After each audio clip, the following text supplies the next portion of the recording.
రవి గారు సిద్ధంగా. రవి గారు నమస్తే సార్. నమస్తే వర్మ సార్, విజయవాడలో జరిగిన ఘటన లాకప్ డెత్ అది రోజు రోజుకి కూడా ఒక తుఫాన్ లాగా వ్యాపించే పరిస్థితి. కూటమి మీద కూడా విపరీతంగా వాళ్ళ మీద విమర్శలు వస్తున్నాయి. సిబిఐ కాదు న్యాయ విచారణే కరెక్ట్ అని చెప్పి ఒక వర్గం మాట్లాడుతుంది. అసలు ఏమయ్యాడు ఇతను? చనిపోయాడా, లేకపోతే లేడా, లేకపోతే ఎక్కడికైనా వెళ్ళాడా? అసలు పోలీసులు ఇతన్ని అదుపులోకి తీసుకున్నారా? లాకప్ డెత్ చేశారా? సిఐని సస్పెండ్ చేయడం, ఇవన్నీ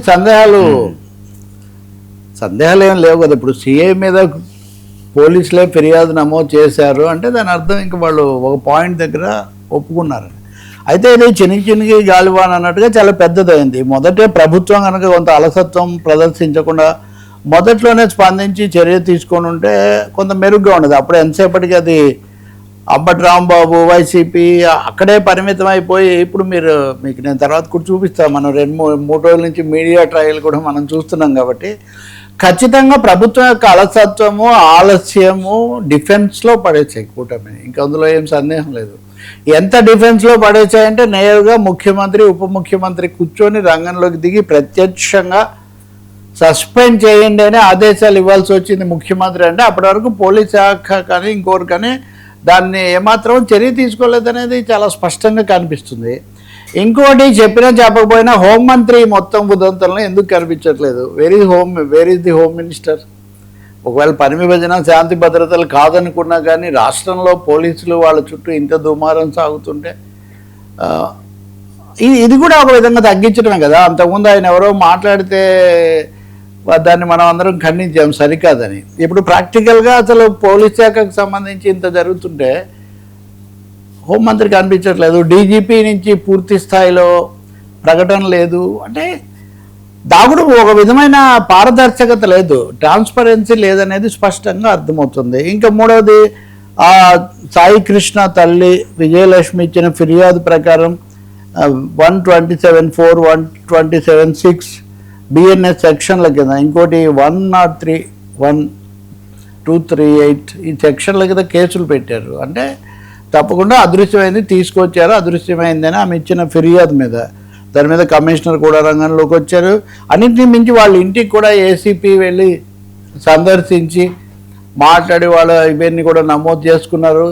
ఈ నెల రోజుల పాటు పోలీస్ స్టేషన్లో ఉన్న సీసీటీవీ ఫుటేజ్ అంతా భద్రపరచండి, అలాగే సాయి కృష్ణకు సంబంధించిన మొబైల్ ఫోన్ సంభాషణలు భద్రపరచండి, ఇవన్నీ కూడా ఆదేశాలు ఇచ్చారు. అంటే ఖచ్చితంగా తప్పు జరిగింది, జరగరాంది జరిగింది, దానికి సంబంధించి విచారణ, దర్యాప్తు ప్రక్రియ మొదలైంది. ఇంకా అందులో ఇంకా వేరే రెండో మాట ఏం లేదు. అయితే నిన్న జగన్మోహన్ రెడ్డి కూడా వాళ్ళ ఇంటిని సందర్శించారు, ఆయన తీవ్రంగా మాట్లాడారు.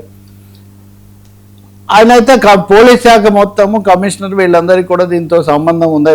పైనుంచి కింది వరకు కూడా ఉంది. వీళ్ళందరి మీద కూడా చర్య తీసుకోవాలి, ఈ కేసు సిబిఐకి అప్పగించాలి, మీరు ఎదురుదాడి చేసి వాళ్ళ మీదే పెడతారా, ఈ పద్ధతిలో ఆయన మాట్లాడుతున్నారు. అంటే నిజంగా నీ కొడుకు ఫోటోకు దండేసుకొని అన్నాడని ఆ తల్లి చెప్తూ ఉన్నారు. ఇవన్నీ తీవ్రమైన విషయాలు. అంటే డూయింగ్ విత్ ఇంప్యూనిటీ అంటారు చూడండి.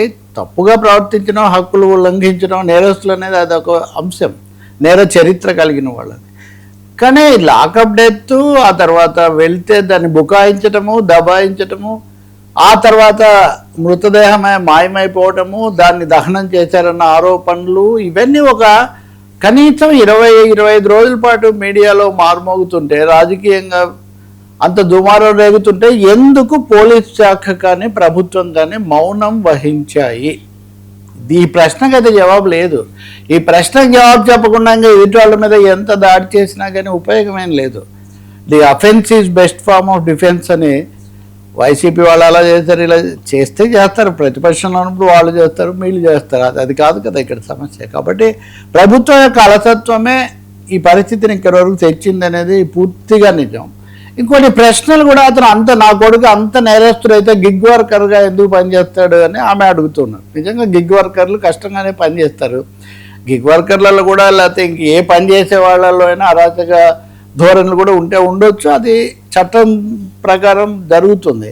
నిన్న మనం మీడియా ట్రయల్, దీని గురించి మీడియా ట్రయల్, కులాల గురించినటువంటి వ్యవహారాలు, రాజకీయంగా ఒకరినొకరు అనుకోవడాలు, ఇవన్నీ చాలా పరాకాష్ఠకు చేరాయి. ఇప్పుడు ఎంతసేపటికి నిన్న కూడా మీరు అడిగారు వీళ్ళకి రాజకీయ అస్త్రంగా ఉపయోగపడుతుందని. అస్త్రశస్త్రాలు అన్నీ కూడా ఎందుకంటే ప్రజలను కాపాడడానికి తప్ప హక్కుల హరణ చేయడానికి. అది ఇప్పుడు జాతీయ మానవ హక్కుల సంఘం కూడా దీంట్లోకి రంగంలోకి వస్తుందని చెప్తున్నారు. హైకోర్టులో ఎట్లాగూ బాలిజింది కోర్టు కాబట్టి హైకోర్టు ఆదేశాలు వాళ్ళు కూడా కొన్ని ఆదేశాలు ఇచ్చారని చెప్తున్నారు.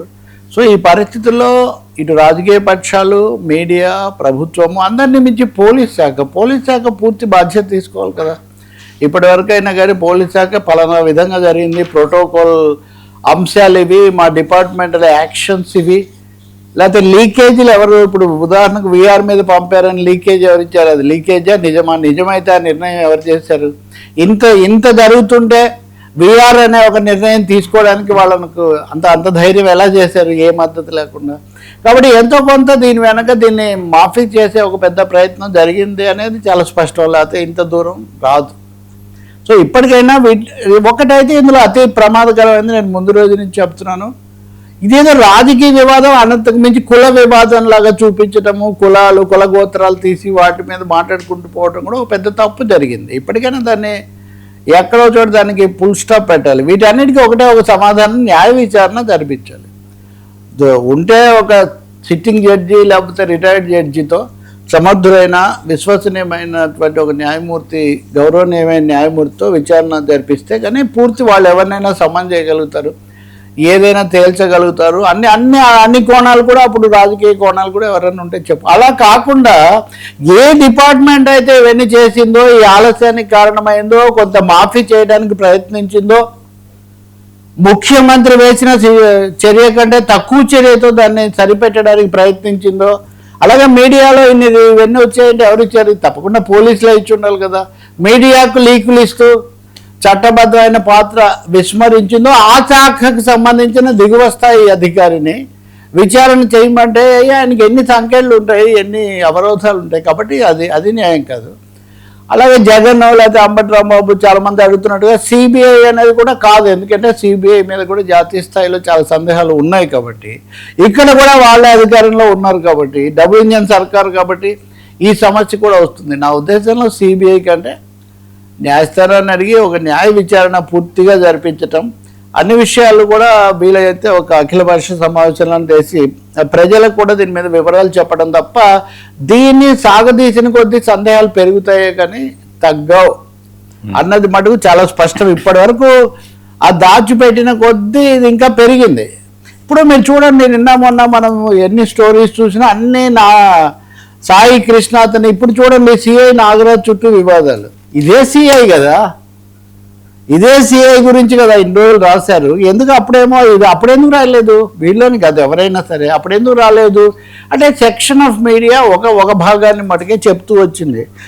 నేను ఇంకోటి కూడా చదివి వినిపించాను, ఒక తోటలో జరిగిన దాని గురించి ఎలా రాశారని. ఈరోజు కూడా మీకు చదివి వినిపిస్తాను, అంటే ఎంతో కొంత ప్రభావం ఎలా ఉంటుందని. సాయి కృష్ణ నవీన్ మధ్య సెల్ ఫోన్ విషయంలో వాగ్వాదం జరిగింది. ఈ క్రమంలో నవీన్ను సాయి కృష్ణ చెంపపై కొట్టాడు. వెంటనే అతను పక్కనున్న కర్ర తీసుకొని కొట్టాడు. దీంతో సాయి కృష్ణ బీర్ చిచ్చా పగలగొట్టి నవీన్ మెడ, ఛాతీ విభాగంలో విచక్షణ రహితంగా పొడిచాడు. నేను ఇప్పటికి 4 వాక్యాలు చదివాను, నిన్న ఒకటే వాక్యం, బీర్ చిచ్చా పగలగొట్టి పొడిచి చంపేశాడు. అంటే మీడియా ట్రయల్ అంటే ఇంక ఇదే. ఇప్పుడు 4 వాక్యాలు విచక్షణ రహితంగా, దానికి ముందు అతను కర్రతో కొట్టాడని కూడా ఇందులో ఉంది. మనం లేం కాబట్టి, మన దగ్గర లైవ్ టెలికాస్ట్ ఏం లేదు కాబట్టి, విచక్షణ రహితంగా పొడిచాడు. నవీన్ను ఆసుపత్రికి తీసుకువెళ్తుండగా మార్గ మధ్యంలో చనిపోయాడు. సార్, ఒక మీడియా రిపోర్టింగ్ బాధ్యత కలిగిన వాళ్ళు బీర్ బాటిల్ పగలగొట్టి పొడి చంపేశాడు అని ఒక వాక్యానికి కొట్టుకున్నప్పుడు గాయాలయ్యాయి, సరే పోనీ చనిపోయాడు, సరే పోనీ బీర్ బాటిల్తో కొట్టాడా, పొడిచాడా, 4 పూటలు, అది కాదు బాడీ, అది వేరు. అది మళ్ళీ మీరు కూడా అంబటి రాంబాబు కన్ఫ్యూజన్ లో పడిపోతున్నారు. ఆ తర్వాత అతన్ని మృతదేహాన్ని జగ్గయ్యపేట ప్రభుత్వ ఆసుపత్రిలో పడేసి సాయి కృష్ణ పారిపోయాడు. ఇప్పుడు వైసీపీ నేతలు చూపిస్తున్న ఫోటోలు సాయి కృష్ణవి కాదు, అతని చేతిలో పడి చనిపోయిన నవీన్ రెడ్డి అని పోలీసు ఉన్నతాధికారులు స్పష్టం చేస్తున్నారు. ఇప్పుడు ఈ విషయం స్పష్టం చేయడానికి పోలీసు అధికారులకు ఇంత సమయం ఎందుకు పట్టిందని నేను అడుగుతున్నాను. నేనే కాదు అందరూ అడుగుతున్నారు. సార్ ఒకవేళ మీరు చెప్పింది పూర్తిగా నిజం అనుకుంటే కూడా అంబటి రాంబాబు ఫోటోలు చూపించిన మొదటి రోజే ఇదిగో దీని వెనక ఇది ఉంది, ఈ విధంగా జరిగింది, అతను కాదు ఇతను అని మీరు చెప్పుండొచ్చు కదా. స్పష్టంగా ఇది కూడా అధికారికంగా చేయట్లేదు, అనధికారికంగా